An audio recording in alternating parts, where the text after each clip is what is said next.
जय गुरुदेव। संत मिलन को जाइए, तज माया अभिमान।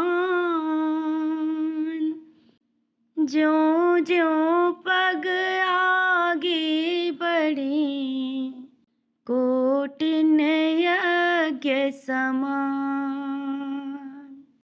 ज्यों ज्यों पग आगे धरे, कोटिन यज्ञ समान।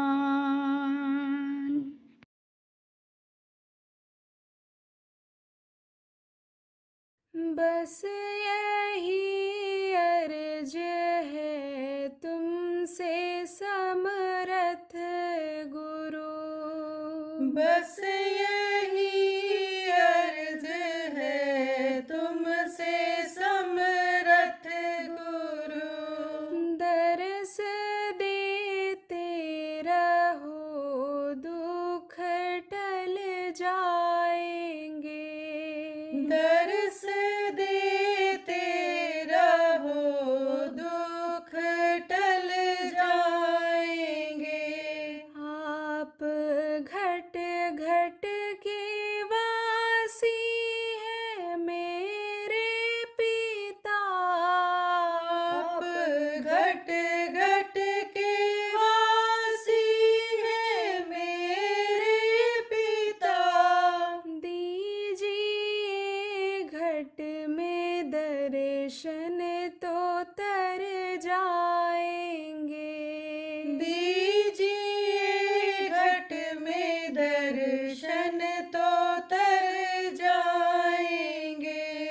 बस यही अर्ज है तुमसे समरथ गुरु, बस यही अर्ज है तुमसे समरथ गुरु। युग अनेकों से कहते चले आ रहे।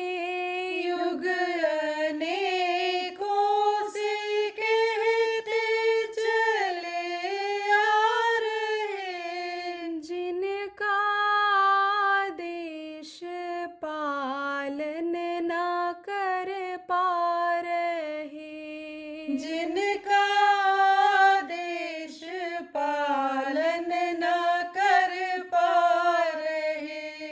बिन दया के कैसे ये कर पाएंगे। बिन दया के कैसे ये कर पाएंगे। बस यही अर्ज है तुमसे समरथ गुरु, बस यही अर्ज है तुमसे समरथ गुरु। एक में हर की नजर अब जरा कीजिए। एक में हर की नजर अब जरा कीजिए। वरना प्यासे तड़प प्यास मर जाएंगे। वरना प्यासे तड़प प्यास मर जाएंगे। बस यही अर्ज है तुमसे समरथ गुरु, बस यही अर्ज है तुमसे समरथ गुरु। जय गुरुदेव मेरे हैं समरथ पिता। जय गुरुदेव मेरे हैं समरथ पिता। अरे तुम बिन ये लाखों किधर जाएंगे। अरे तुम बिन ये लाखों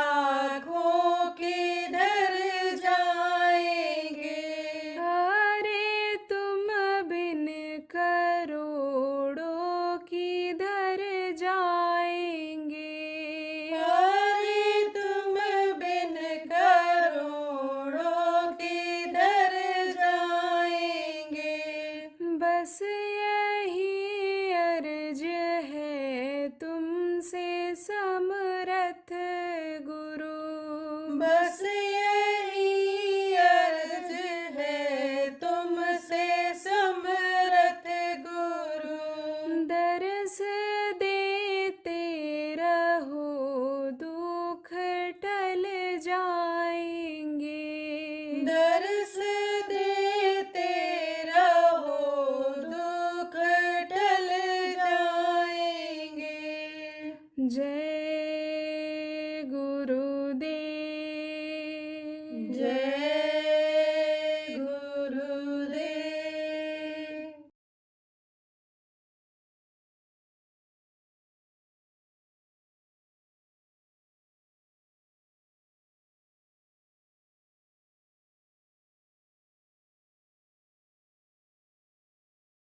अभी अगर आपसे कहा जाए कि आप उस प्रभु को पालोगे तो निराश हो जाओगे, कहोगे भगवान को हम कैसे पाएंगे, हमको तो लोगों ने बताया भगवान देखे ही नहीं जा सकते हैं, हमको तो किसी ने कह दिया वो मंदिर में चले जाओ भगवान मिल जाएंगे, चले जाओ तुम बद्रिकाश्रम वहाँ मिल जाएंगे, चले जाओ तुम अयोध्या मथुरा काशी द्वारिका धाम वहाँ मिल जाएंगे। मैं तो सब जगह गया, कहीं भी भगवान नहीं मिले। फिर लोगों ने कहा भगवान निराकार हैं, निराकार हैं, निराकार हैं, नहीं देखे जा सकते हैं, तो भगवान कैसे मिलेंगे। तो जल्दी विश्वास नहीं होगा और खोजोगे नहीं उसको अपना बनाओगे नहीं कि जो भगवान से मिलने का रास्ता बताता है और भगवान के मिलने के रास्ते में मदद करता है और भगवान का दर्शन कराता है। इसी मनुष्य शरीर में ही लोगों ने दर्शन किया। मीराबाई कौन थी? मीराबाई भगत थी, कृष्ण की भक्ति करती थी। कृष्ण की भक्ति का फल क्या मिला कि रैदास जी जैसे उनको समर्थ गुरु मिल गए। पहले कृष्ण का भजन पूजन करती थी, उससे उनका संस्कार बना। जैसे आप लोग किसी न किसी देवी देवता भगवान को मानते हो, उनका नाम लेते हो, उसी से आपका संस्कार बना है और आप यहाँ पर आ गए हो। ऐसे उससे उनका संस्कार बना। और जब रैदास जी समर्थ गुरु मिल गए, सच्चे गुरु मिल गए, भगवान का भेद बताने वाले मिल गए, यानी भेदी गुरु जिनको कहते हैं मिल गए, कंज गुरु कहते हैं जिनको मिल गए उनको मिल गए, बंदी छोर जिसको कहते हैं वो उनको मिल गए, तब उन्होंने दर्शन किया। और दर्शन किया अंतर में, तब उन्होंने कहा घट घट मेरा साइया, सोनी सेज न कोय, और बलिहारी व घट का, जा घट प्रगट होए। उन्होंने कहा धन्य है वो कि जिसके अंदर वो प्रकट हो गया, दर्शन दे रहा है, जिस जो दर्शन कर रहे हैं वो धन्य है। दर्शन हुआ लोगों को, कहाँ हुआ? इसी मनुष्य शरीर में ही हुआ, अंदर में हुआ है। अब आप कहोगे बाहर से क्यों नहीं हुआ? इन आँखों से वो नहीं देखे जा सकते हैं, क्योंकि वो यहाँ मृत्युलोक में नहीं रहते हैं, और ये पेड़ पौधे जानवर और ये आदमी सभी मृत्युलोक में रहते हैं, जहाँ का नियम है कि एक दिन इसको खाली कर देना पड़ता है, मौत हो जाती है, ये चीज़ें सब छूट जाती हैं जो देखी जाती हैं। वो किससे देखे जाते हैं? दिव्य दृष्टि जिसको कहा गया, तीसरी आँख जिसको कहा गया, थर्ड आई कहा गया, उससे उनको देखा जाता है। तब कहोगे हम क्यों नहीं देख पा रहे हैं? कर्म बनते हैं। किससे बनते हैं? शरीर के अंगों से कर्म बनते हैं। जब पैदा होते हैं तो बिल्कुल आज़ाद रहते हैं, और उसने बिल्कुल आज़ाद छोड़ दिया है। हाथ से अच्छा करो बुरा करो, पैर से अच्छे काम के लिए जाओ बुरे काम के लिए जाओ, आँख से अच्छा देखो बुरा देखो, कान से अच्छा सुनो बुरा सुनो, सजा नहीं दे रहा है। लेकिन एक समय ऐसा आएगा कि वो हिसाब करेगा, जब समय पूरा हो जाएगा कि तुमने बुरा क्यों किया। अब अच्छे और बुरे की पहचान कहाँ से होती है? संतों से होती है, उनके सत्संग से होता है। संतों के पास आने जाने से पता चलता है कि भाई अच्छा क्या है और बुरा क्या है। जैसे बुरे को ही लोगों ने आजकल अच्छा कर्म बना लिया। यही सुन लिए कि मेहनत और ईमानदारी की कमाई करो, तो ईमानदारी को तो उन्होंने हटा दिया और कहते हैं मेहनत करके तब लूटेंगे। पहले मारेंगे, जब हमारा पसीना बह जाएगा खूब मार कूट देंगे तब लूटेंगे। तो अधर्म को ही धर्म लोग मान लिए। आप ये समझो कि धर्म ही तो एक है प्रमुख चीज, जिसके लिए कहा गया दया धर्म तन बसै शरीरा ताकर रक्षा करें रघुवीरा। दया करो, सबके ऊपर दया करो। कीड़े मकोड़े सांप गोजर बिच्छू जो भी हैं बनाए हुए, मुर्गा बकरा भैंसा गाय बैल उस प्रभु के बनाए हुए हैं, सब पर दया करो। और अपनी जीवात्मा पर जो ये शरीर को चलाती है इस पर भी दया करो। इसको अपने मालिक के पास पहुंचा दो जिस काम के लिए यह मनुष्य शरीर मिला है, जिस काम के लिए तुमने माँ के पेट में वादा किया था कि पैदा होने के बाद हम बराबर लगे रहेंगे, आपका दर्शन करते रहेंगे। तो यह काम करो, जिस पर भी दया करो। तो ये सत्संग से सारी बातें मालूम पड़ती हैं। इसीलिए बराबर लोग सत्संग सुनने के लिए 15वें दिन महीने में एक बार संतों के पास जाते थे, उनसे सीखते थे कि गृहस्थ आश्रम में कैसे रहा जाए, भाई भाई के साथ कैसा व्यवहार करे, पिता पुत्र के साथ का बर्ताव क्या होता है, पति पत्नी का फर्ज क्या होता है, ये वो जब बताते थे उस तरह से जब लोग पालन करते थे, उस आदेश का पालन करते थे, तब आज की तरह से झगड़ा झंझट वैमनस्यता ईर्षा द्वेष नहीं था। सोचो यही भूमि है कि जहाँ एक एक हाथ जमीन के लिए दो भाई लड़ते हैं, खून बहा देते हैं, जान एक दूसरे का ले लेते हैं, लेकिन यही भूमि है कि जहाँ राम के साथ भाई के प्रेम में लक्ष्मण जंगल चले गए थे। तो अब आप प्रेमियों समझो, बच्चों और बच्चियों समझो कि सत्संग जब से लोगों का छूटा तब से बहुत सी जानकारी हो नहीं पाती है और इन शरीर के अंगों से पाप बन जाते हैं, कर्म बन जाते हैं। और वो जो कर्म हैं वो कहाँ जमा होते हैं? वही प्रभु का दर्शन करने वाली जगह, जिसको पिंडी दसवां द्वार कहा गया, तीसरा तिल कहा गया, जिसको थाडाई आत्म चक्षुषो नेत्र कहा गया, मुसलमान फकीरों ने उसको रूहानी आँख कहा, स्पिरिचुअल मास्टर ने उसको स्पिरिचुअल आई कहा। तो वो है, उससे वो देखा जाता है। लेकिन यही कर्म जो कुछ पिछले जन्म के हैं और कुछ इस जन्म के हैं वो लगे हुए हैं, तो दिखाई नहीं पड़ते हैं। वो का घट में है सूझत नहीं, गोस्वामी जी महाराज ने कहा है तो अपने अंदर में ही, तो घट में है सूझत नहीं, लानत ऐसे जिंद। और स्वामी या संसार को भयो मोतियाबिंद। मोतियाबिंद जानते हो? जवानों को नहीं पता होगा, हालांकि अब जवानों को भी होने लग गया है, लेकिन बुढ़ों को मालूम है, दिखाई कम पड़ता है। सब डॉक्टर के पास जाते हैं, टेस्ट कराते हैं, डॉक्टर कहता है जाला पड़ गया, मड़ा लग गया, मोतियाबिंद हो गया, ऑपरेशन करना पड़ेगा। जब साफ कर देता है दिखाई पड़ने लगता है। तो जब अंदर की आँख साफ हो जाती है, कर्म जब कट जाते हैं, तब दिखाई पड़ने लगता है। क्या दिखाई पड़ता है? स्वर्ग दिखाई पड़ता है, वैकुंठ दिखाई पड़ता है, सूर्य लोक चंद्र लोक दिखाई पड़ते हैं। आप समझो कि शिवलोक दिखाई पड़ता है, आप समझ लो कि विष्णु लोक दिखाई पड़ता है, ब्रह्मा लोक दिखाई पड़ता है। इनकी माँ का, जिनको आद्या महाशक्ति कहा गया, कोई महामाया कहता है, कोई दुर्गा कहता, कोई शीतला कहता, कोई कुछ कहता है, वो दिखाई पड़ती हैं, उनका लोक दिखाई पड़ता है। इनके पिता जिनको ईश्वर कहा गया वो दिखाई पड़ता है, ब्रह्म पार ब्रह्म जिसको कहा गया उनका लोक और वो दिखाई पड़ते हैं। पार ब्रह्म जिनको कहा गया वो दिखाई पड़ते हैं। प्रकृति लोक जिनको पुरुष लोक कहा गया वो दिखाई पड़ते हैं।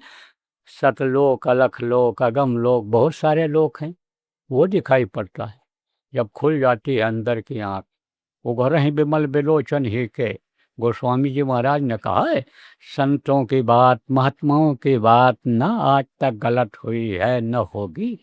समझ की बात है, समझ नहीं आता है तो कहते हैं जैसे घट में है बूझत नहीं, सूझत नहीं, ऐसे हो जाता।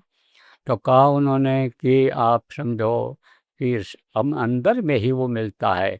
तो आप ये समझ लो प्रेमियों, घट में है सूझत नहीं, जैसे उन्होंने कहा, तो इसी तरह से घट में ही है वो प्रभु।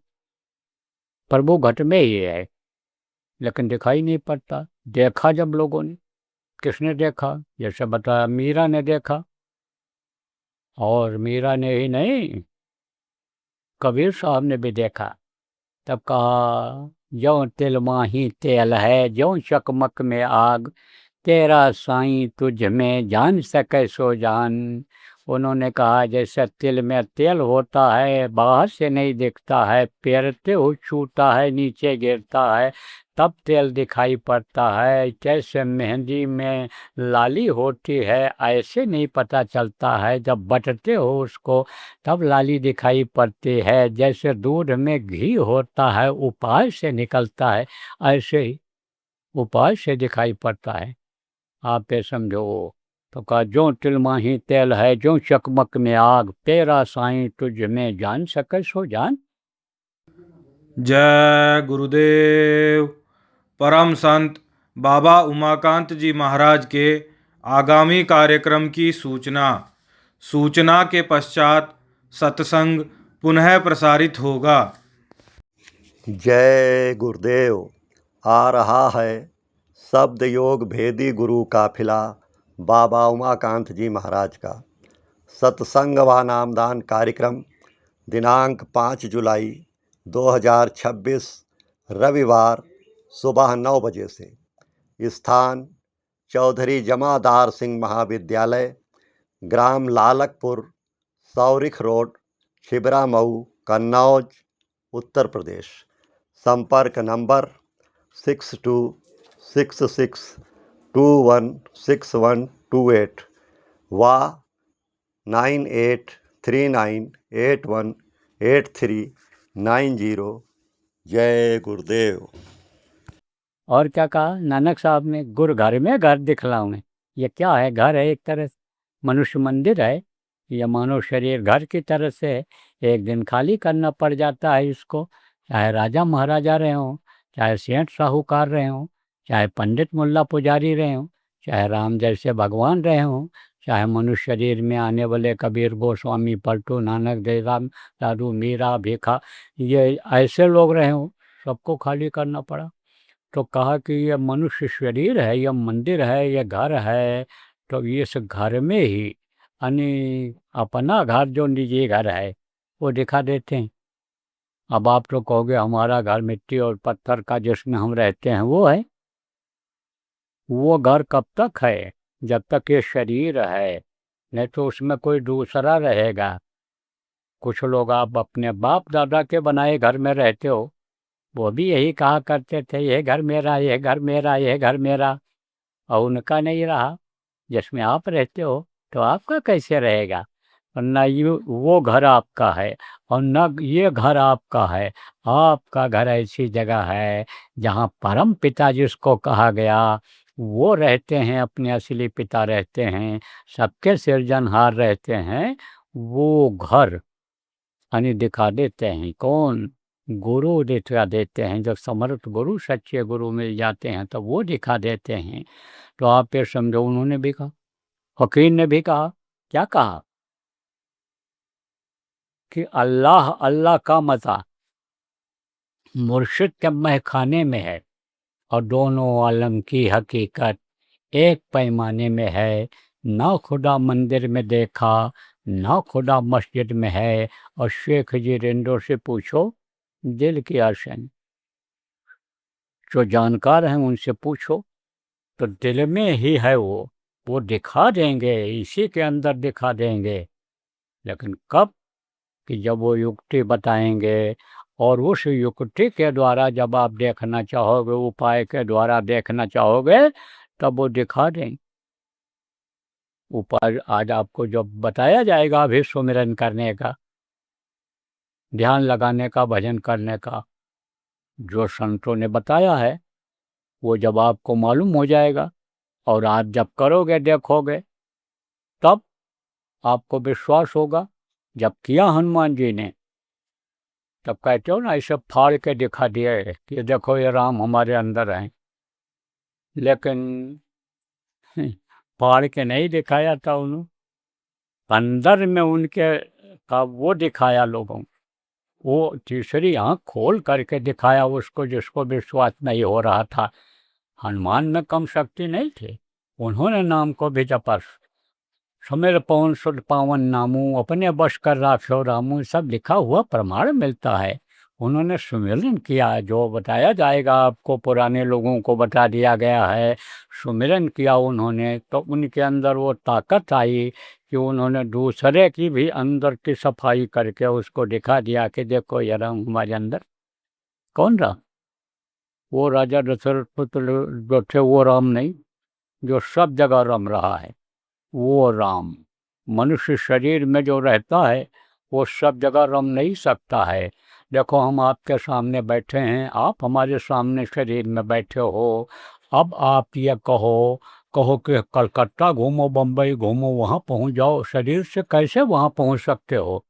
लेकिन जो सब जगह रम रहा है वो सब जगह पहुंच जाता है, और वो यहाँ इस पृथ्वी पर मनुष्य शरीर में नहीं है, ऊपरी लोकों में है, और वहाँ से वो पहुंचता है, देखता है, वो संभालता है। अब आप समझो यहाँ आपको यही दिखाई पड़ रहा है, और ये पहाड़ी है, ऊपर चढ़ जाओ तो चारों तरफ दिखाई पड़ेगा, दूर दूर का दिख जाएगा। हवाई जहाज पर चले जाओ ऊपर तो पूरा शहर दिखाई पड़ेगा, पूरा आप और ऊंचाई पर जाओ पूरा प्रदेश देश दिखेगा। तो इस तरह से ऊंचाई पर जब वो है तो सब देखता रहता है। तो मैं आपको बता रहा था प्रेमियों, बच्चों और बच्चियों, कि इसी घट में ही दिखाई पड़ता है, इसी में दिखाई पड़ता है, लेकिन वो आँख बंद है, अंदर की आँख बंद है, उसकी सफाई होना जरूरी है। तो ये सफाई कौन करता है? जैसे डॉक्टर सफाई कर देता है इन बाहरी आँखों की, ऐसे सद्गुरु वैद्य होते हैं, वो सफाई जब कर देते हैं तब भगवान का दर्शन होने लग जाता है, तब कोई चीज़ की कमी नहीं रहती है। यरुमा गरुमा महिमा लघिमा सारी ये सिद्धियाँ जो हैं ये कदम चूमने लग जाती हैं। फिर तो कामधेनु कल्प वृक्ष या दरबारदारी करने लग जाते हैं। तो एक काम वही क्यों न कर लो। तब अब आपके अंदर इच्छा जग गई होगी कि भाई चलो हम अब करेंगे, उसको प्राप्त करेंगे। लेकिन जब सिर में दर्द रहेगा, पेट में दर्द रहेगा, दस्त उठ उठ करके जाना पड़ेगा, जब बदहजमी रहेगी, डकार आएगी, उल्टी सांस जब चलेगी, बुखार में पड़े रहोगे, तब कुछ कर पाओगे? नहीं कर पाओ। रुपया पैसा नहीं है, कहोगे भाई पहले मजदूरी करेंगे, खाने का इंतज़ाम करेंगे, फिर कपड़े का इंतज़ाम करेंगे, मकान बनाएंगे, बच्चों को पैदा किया है तो उनके पढ़ाई दवाई का इंतज़ाम करेंगे, तब उसके बाद हम समय निकाल पाएंगे। तो भाई ये समस्याएं भी दूर करनी ज़रूरी हैं। इसलिए बहुत सारी बातों को तो आज नहीं बता पाऊँगा, लेकिन मोटी मोटी बात आज आपको बता दूँगा। बताना तो चाहता हूँ, लेकिन समय कम है, ज़्यादा देर आप बैठ नहीं पाओगे, क्योंकि शरीर में आपके कष्ट है, तो ज़्यादा देर आप बैठ नहीं पाओगे, और सुनते सुनते भी ऊब जाओगे, और जो सुनोगे वो भूल जाओगे। इसलिए ज़्यादा नहीं, लेकिन मोटी मोटी बात मैं आपको बता देता हूँ।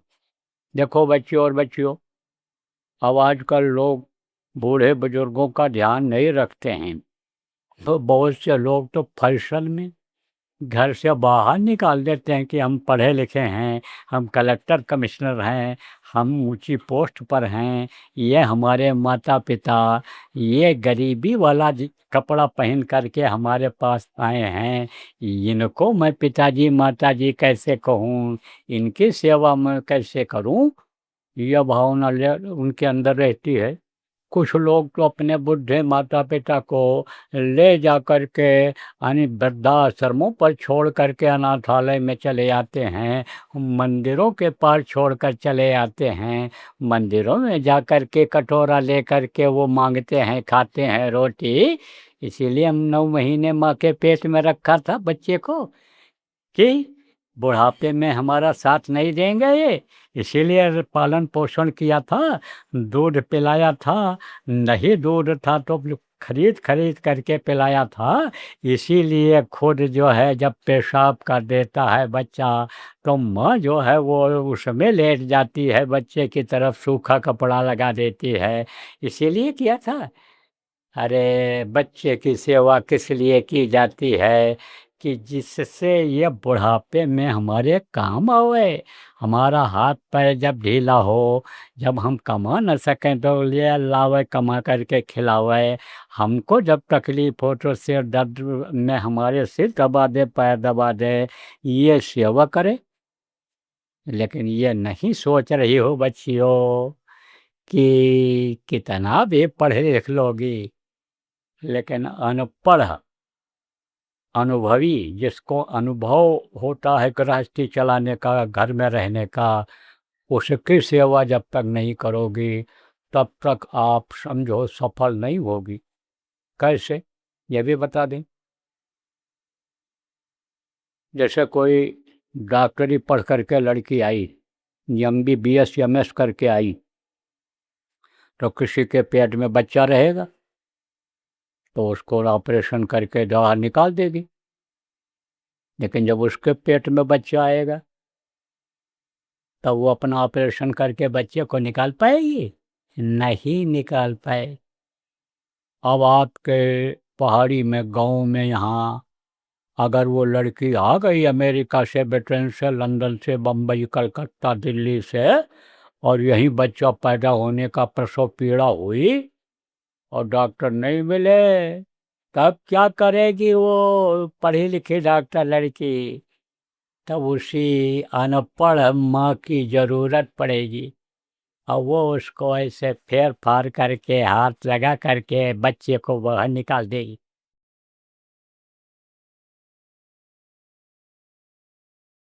चार 4 घंटे का अखंड नाम धुन से शुरुआत करो।